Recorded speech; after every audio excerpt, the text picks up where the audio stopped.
Hello everyone, कैसे हैं आप सभी लोग। आशा है कि आप बहुत अच्छे होंगे। प्यारे बच्चों, आज है 6 फरवरी और 6 फरवरी साल 2025 के हरियाणा करंट अफेयर इस वीडियो में आपको करवाने वाला हूं मैं। एक्चुअली 5 और 6 फरवरी दोनों के ही मर्ज करके मैं आपको करवा रहा हूं इसी में ही।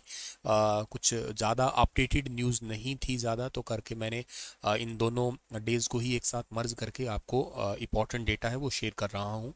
चलिए सेशन की करते हैं शुरुआत। आप सभी को राधे राधे। और आज के लिए पहला क्वेश्चन जो है ना वो रहेगा क्या कि हाल ही में अमेरिका से हरियाणा के कितने लोग डिपोर्ट हुए हैं।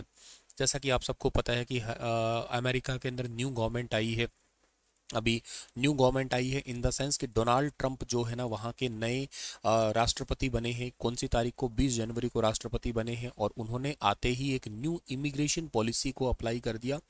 बहुत सारे उन्होंने फैसले सुनाए, जिनमें से कई फैसले ऐसे, मतलब उनमें से एक फैसला ये था कि जितने भी अवैध प्रवासी यहाँ पे है, अवैध रूप से मतलब इलीगल तरीके से कोई माइग्रेंट यहाँ पे है, उनको हम लोग वापस भारत भेजेंगे। और मतलब भारत भेजेंगे और जो भी देश के हैं उसी देश के अंदर भेजा जाएगा। हालांकि बड़े बेअदबी से भेज रहे हैं, पैरों में जंजीरें बेड़ियां बांध के, हाथों में हथकड़ियां लगा के, इस तरीके से जो है ना वो भारत निकाल रहे हैं। इलीगल तरीके से गए हैं। इलीगल आपको पता है ना, वो डंकी तरीके से जाते हैं मैक्सिको के फिर बॉर्डर कूद के इस तरीके से जाते हैं। तो उस वे से जब जो जाते हैं ना उन सभी को अभी वापस कर दिया। हरियाणा के टोटल कितने लोगों को वापस किया है? 33 लोग। हालांकि ये कोई ऐसा नहीं है कि मजाक में गए हैं, बहुत कम रुपए में गए हैं। लगभग हर की ऑन एन एवरेज 40 लाख रुपए के आसपास रुपए लगा के गए हैं। और बहुत ही मेहनत से, एक मूवी है डंकी करके, अगर आपने शायद देख रखी है तो आप इस बात को समझ जाओगे कि कितनी जान जोखिम पे लगा के रोजगार के लिए स्पेशली वो गए थे। लेकिन इनको अभी वापस किया है। अमेरिका से डिपोर्ट कर भारत लाए गए हरियाणा के 33 लोग अमृतसर एयरपोर्ट से बाहर निकल कर गए हैं। इन सभी लोगों को बस में बैठा के पुलिस या हरियाणा पुलिस जो है ना वो लेके आ रही है, इनके घर पहुंचा रही है अभी। और इनमें 33 लोगों में सबसे ज़्यादा हरियाणा के कैथल जिले के हैं। और 7 लोग तो हरियाणा के ऐसे हैं जो 20 साल से कम उम्र के हैं। 3 महिलाएं भी इनके साथ जो है ना वो शामिल हैं। और किसी प्रवासी का आपराधिक बैकग्राउंड मिलता है तो उसे फिर से डिटेन कर पूछताछ की जाएगी। साथ भी वह हिदायत दी गई है कि इन सभी लोगों के परिवार के बारे में जानकारी जो है ना जुटाई जाए। ये हरियाणा पुलिस के साथ में या इंडियन गवर्नमेंट के साथ में वेरिफिकेशन के साथ उनका बेसिकली जो है ना वो टाई अप हुआ है। टोटल भारत से 104 भारतीय हैं, उनको वापस भेजा गया है। 33 हरियाणा से, 33 ही गुजरात से, पंजाब से भी है, महाराष्ट्र से भी, यूपी से भी, चंडीगढ़ से भी इनको भारत वापस भेजा गया है अभी। हरियाणा के ने अरावली क्षेत्र में हरियाली को बढ़ाने के लिए किस देश की तर्ज पर अरावली ग्रीन वॉल प्रोजेक्ट है, इसकी रूपरेखा तैयार की है? तो अरावली ग्रीन वॉल प्रोजेक्ट की रूपरेखा तैयार की है सऊदी अरब की तर्ज के पर। सऊदी अरब जिसकी राजधानी रियाद है, आपको याद हो तो रियाद है। और करेंसी जो है ना इसकी रियाल है, रियाल रियाल करेंसी है। और हरियाणा के जो वन और पर्यावरण मंत्री हैं उनका नाम भी आप याद रखना, इस क्वेश्चन में वेरी इंपॉर्टेंट है वो। राव नरबीर सिंह जो है ये हरियाणा के वन और पर्यावरण मंत्रालय को संभालते हैं। हरियाणा ने अरावली क्षेत्र में हरियाली को बढ़ाने के लिए सऊदी अरब की तर्ज पर एक ग्रीन वॉल प्रोजेक्ट है, इसकी रूपरेखा तैयार की है। और केंद्रीय पर्यावरण मंत्री कौन है? उनका नाम है भूपेंद्र सिंह यादव। 6 फरवरी को इस परियोजना का शुभारंभ भी करने वाले हैं, यानी कि आज ही के दिन इस परियोजना का शुभारंभ किया जाएगा। एक तो बात आप ये याद रखना कि हरियाणा के अंदर जो अरावली वाला एरिया है ना वो सबसे पहले अभी न्यूज़ में क्यों चल रहा है, वो न्यूज़ में इसलिए चल रहा है वहाँ पे भी अवैध रूप से खनन हो रहा है।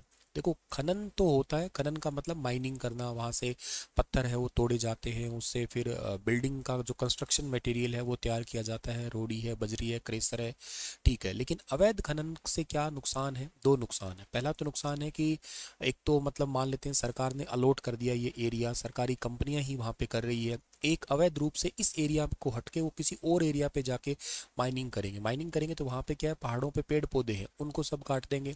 इसका मतलब क्या है, वहाँ से आप लोगों ने एनवायरमेंट जोन को नुकसान पहुँचा दिया। पेड़ पौधे कटने से वहाँ रहने वाले जीव जंतु है उनको डायरेक्टली इफेक्ट हो गया। तो मतलब कह सकते हो हरियाणा के अंदर एक तो एनवायरमेंट का फ्लोरा फोना दोनों नुकसान, खास किस्म के जीव, खास किस्म के पौधे दोनों नुकसान। तीसरा सबसे बड़ा नुकसान है एनवायरनमेंट है, क्योंकि क्या होता है कि जब ये खनन होता है तो इसकी वजह से धूल मिट्टी बहुत निकलती है, तो इसकी वजह से, और क्योंकि ये पास में पड़ता है एनसीआर रीजन के, तो करके यहाँ एनवायरनमेंट का जो आपका एक जो पीएम पार्टिकुलेट मैटर होता है, और इसकी वजह से एक्यूआई है, यानी कि एयर क्वालिटी इंडेक्स जो है ना, उसमें बढ़ोतरी हो जाती है। एयर क्वालिटी इंडेक्स में बढ़ोतरी होने से नुकसान क्या हो जाता है, इससे नुकसान ये होता है कि लोगों को सांस लेने में प्रॉब्लम हो जाती है। अच्छा, इसके साथ साथ एक और बात इंपॉर्टेंट है कि जब सरकार जब भी कभी भी खनन करवाती है तो इससे क्या होता है, टैक्स कलेक्ट किया जाता है, तो सरकार को इससे राजस्व में भी बेनिफिट मिलता है। लेकिन यहाँ पे सरकार अवैध रूप से जो कोई कर रहा है, प्राइवेट कंपनी कर रही है, तो मतलब सरकार के पास में कोई भी टैक्स नहीं आने वाला है। अब सरकार के पास में कोई टैक्स नहीं आएगा तो सरकार को एक राजस्व में भी यहाँ पे भी एक नुकसान होगा। तो इसके मतलब ओवरऑल देखा जाए तो कई सारे नुकसान होते हैं। इसको रोकने के लिए सरकार कोशिश कर रही है, एनजीटी कोशिश करता है, कई बार नेशनल ग्रीन ट्रिब्यूनल है, सुप्रीम कोर्ट ऑफ इंडिया ने भी कई बार इसके ऊपर हिदायतें जारी की है, हरियाणा सरकार भी इस पे ऑफिशियली काम कर ही रही है वैसे। अच्छा, अरावली की सबसे ऊंची चोटी वैसे तो गुरु शिखर है, और अरावली दुनिया की सबसे पुरानी पहाड़ी है, ध्यान रखना, जो कि गुजरात के अंदर है एक तो, ठीक है ना, गुजरात राज्य है, गुजरात राज्य के अंदर, इसके अलावा राजस्थान में है, इसके अलावा हरियाणा के अंदर भी है ये, ठीक है ना, हरियाणा में भी है, गुजरात में, राजस्थान में, हरियाणा में, और दिल्ली में भी है। दिल्ली की जो रायसीना पहाड़ी है ना, वो इसी का तो हिस्सा है एक्चुअली, है ना। इसके अलावा आप ये याद रख लीजिएगा कि हरियाणा में इसकी सबसे ऊंची चोटी जो है ना वो कौन सी है, तो वो है इसकी डोसी की पहाड़ी, ठीक है ना, डोसी की पहाड़ी। डोसी की पहाड़ी जो है ना वो सबसे हरियाणा की इसकी ऊंची चोटी यार उसमें है एक्चुअली ढाणी कुलताजपुर, ढाणी कुलताजपुर, और ढाणी कुलताजपुर की ऊंचाई कितनी है, 652 मीटर, 652 मीटर है, ये याद रखना आप। ओके, चलिए आगे बढ़ते हैं। हाल ही में हरियाणा सरकार ने किस एक्ट को मंजूरी दी है, एक्ट को मंजूरी दी है, इसका नाम है हरियाणा विलेज कॉमन लैंड 1961। जैसे पंचायत की जमीन पे अगर आपका 20 साल से ज़्यादा का काबिज है, मतलब वहाँ पे आपने कब्जा कर रखा है, तो आपको साल 2003-4 का जो कलेक्टर रेट चल रहा था उसके हिसाब से आप उसके मालिकाना हक है वो ले सकोगे। ये है हरियाणा विलेज कॉमन लैंड 1961 का एक्ट है। 4 फरवरी 2024 को कुछ महत्वपूर्ण फैसले लिए थे हरियाणा कैबिनेट ने, उसमें से एक है आड़तियों को रबी खरीद सीजन में 2024-25 में नुकसान की भरपाई के लिए 3.09 करोड़ की स्वीकृति मिली है। हरियाणा वन्य जीव संरक्षण नियम 2024 को मंत्रिमंडल को मंजूरी मिली। Haryana village common land regulation act 1961 है, इसमें संशोधन को मंजूरी दी गई है। अच्छा, इसके अलावा ये याद रख सकते हैं आप लोग, चलो ठीक है, ये तो आप याद करना, अगले एक्ट में बताता हूँ। हाल ही में हुई घोषणा के अनुसार हरियाणा में नगर निकाय की 7 नगर निगम, 4 नगर परिषद और 21 नगर पालिकाओं में होने वाले चुनाव के लिए मतदान 2 मार्च को होगा। इसके अलावा नगर निगम पानीपत में मतदान की तिथि 9 मार्च को रहेगी। हरियाणा राज्य के मुख्य चुनाव आयुक्त कौन है, तो ये घोषणा एक्चुअली की है अभी हाल ही में श्री धनपत सिंह ने। ये सवाल वैसे एग्जाम में कई बार आ चुका है, तो आप लोग इसको याद कर सकते हो। पहला तो सवाल ये इंपॉर्टेंट है कि एक है election commission of India, ECI जिसको कहते हो, एक होता है state election commission of India, state election commission India नहीं कहेंगे, स्टेट इलेक्शन कमीशन। अब सवाल ये आता है कि इलेक्शन कमीशन ऑफ इंडिया का काम क्या नहीं होता, तो ये याद रखना, लोकल बॉडीज के जो इलेक्शन है और के साथ साथ जो पंचायत के इलेक्शन है वो इलेक्शन कमीशन ऑफ इंडिया के अंडर नहीं आते हैं। इस बात को ध्यान रखना आप लोग। इलेक्शन कमीशन ऑफ इंडिया का काम क्या होगा, राष्ट्रपति के इलेक्शन करवाएंगे, उपराष्ट्रपति जो है वाइस प्रेसिडेंट है इनके इलेक्शन है, लोकसभा के इलेक्शन है, विधानसभा के इलेक्शन है, मतलब मेंबर ऑफ पार्लियामेंट है, मेंबर ऑफ लेजिस्लेचर असेंबली है, इनके इलेक्शन करवाने के लिए है। लेकिन जो लोकल बॉडी या पंचायत के इलेक्शन है वो state election commission of India, state election commission है वो करवाएगा। हमारे election commission of India department है ना, ये बना था 25 जनवरी को, 25 जनवरी 1950 को बना था। और हमारे वर्तमान में सबसे पहले तो सुकुमार सेन थे, लेकिन वर्तमान में है राजीव कुमार, ठीक है ना, राजीव कुमार है, ये याद रखना। इनको राष्ट्रपति अपॉइंट करते हैं 6 साल या 65 साल, मतलब 65 साल की उम्र पहले पूरी हो या 6 साल का लगातार कार्यकाल पूरा हो, ये इनका टेन्योर रहता है। और वैसे इलेक्शन कमीशन ऑफ इंडिया की क्वालिफिकेशन कॉन्स्टिट्यूशन में कहीं पे भी मेंशन नहीं की गई है। और 2 इलेक्शन कमिश्नर होते हैं, जैसे एक है एस संधू साहब है, एस एस संधू है, सुखबीर सिंह संधू, और एक जो है ना ज्ञानेश कुमार है, ये 2 इलेक्शन कमिश्नर हैं। 25वें नंबर के हैं राजीव कुमार, ठीक है। और हरियाणा में कौन है, हरियाणा में धनपत सिंह है, ये याद रख लेना आप लोग। नोटिफिकेशन 5 फरवरी को आया है, नॉमिनेशन 11 से 17 फरवरी है, नाम वापसी 19 फरवरी को है, वोटिंग 2 मार्च को होगी, काउंटिंग जो है ना इसमें 12 मार्च को होने वाली है। ठीक है, चलिए चुनाव कहाँ कहाँ होने वाले हैं। 8 नगर निगम है, जिनमें से फरीदाबाद, गुरुग्राम, मानेसर, मानेसर नया नगर निगम है हरियाणा का, पानीपत है, रोहतक है, यमुनानगर, हिसार और करनाल में। नगर परिषद है 4, यहाँ पे होने वाले हैं इलेक्शन। नगर पालिका 21 है, इनके अंदर होंगे, इन 21 में होंगे। और मेयर चुनाव है अंबाला और सोनीपत का, अध्यक्ष सोहना, असंध और इस्लामाबाद के लिए, और सदस्य जो है ना वो है 3 लाडवा, सफीदोर, तरावड़ी, इनके उपचुनाव भी होंगे। आचार संहिता भी लग चुकी है इसके लिए। अब ये आचार संहिता क्या होती है सर, देखो पहले से मंजूर योजनाओं के काम हो सकेंगे, सीएम मंत्री रूटीन काम ही करेंगे, उनके लिए तो कोई आचार संहिता नहीं है। सरकारी योजना शुरू हो चुकी है, उनका लाभ मिलता रहेगा।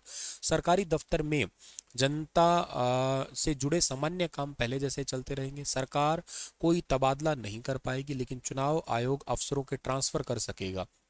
इमरजेंसी हालात में चुनाव आयोग की मंजूरी से बड़े फैसले हो सकेंगे।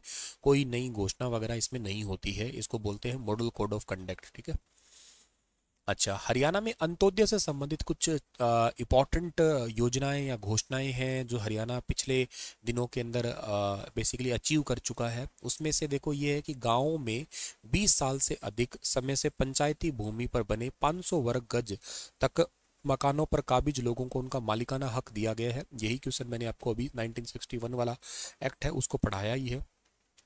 इसके अलावा राज्य में अनुसूचित जाति में आरक्षण को 2 वर्ग, अनुसूचित जाति और वंचित अनुसूचित जाति वर्ग है उस पर डिवाइड किया। ऐसा करने वाला भारत का पहला राज्य हरियाणा ही है। पिछड़ा वर्ग बी को पंचायती राज संस्था और शहरी स्थानीय निकायों में आरक्षण दिया। सरपंच पद के लिए 5% और अन्य पदों के लिए जनसंख्या का 50% आरक्षण दिया। हरियाणा राज्य के गठन से पहले पट्टेदारों को भूमि का मालिकाना हक देने हेतु हरियाणा ग्राम शामलात भूमि अधिनियम 1961 है उसमें संशोधन। हरियाणा में ट्रांसजेंडर लोगों के खिलाफ अपराध के मामले में त्वरित जांच के लिए ट्रांसजेंडर वेलफेयर बोर्ड है, इसका भी गठन किया गया है हरियाणा में।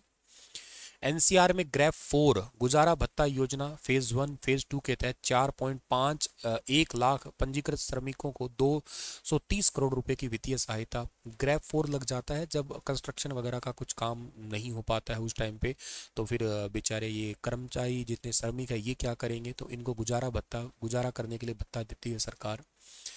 श्रमिक योजनाओं के तहत 73,697 श्रमिकों को 50.28 करोड़ रुपए की वित्तीय सहायता है वो दी गई है।